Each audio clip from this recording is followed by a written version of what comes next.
What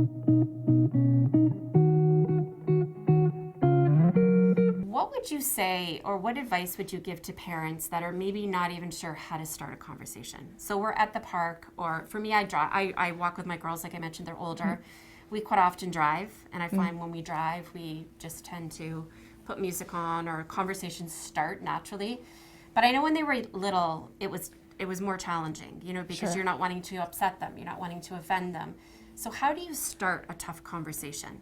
Yeah, I think that first naming observable behaviors is always a good place to go. And I think the younger the kids are is giving language to the behaviors you're seeing. So, if your child is very angry, don't make assumptions about why. Don't, although it's tempting to step in and go, just stop that, right? But to say, you seem very angry, right? And have your child start to understand, okay, so what I'm displaying is coming across as anger.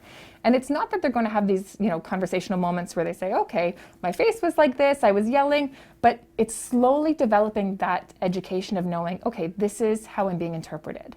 So I think it's observing it. I can see that your fists are clenched, right? I can see your face is so red. You look very angry.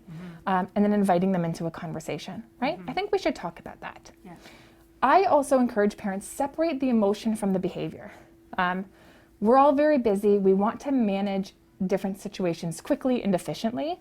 But sometimes with kids, especially throughout COVID, anger can be more meaningful, right? You don't necessarily have to figure out exactly what's happening for your child, but to say, you know what, before we deal with the fact that you just, threw your toy across the hall, I think you need a hug, right? I think that we need to sit down, and you'll feel children relax in those moments of tension. To give them a big hug, tell them it's okay, and revisit later the behavior.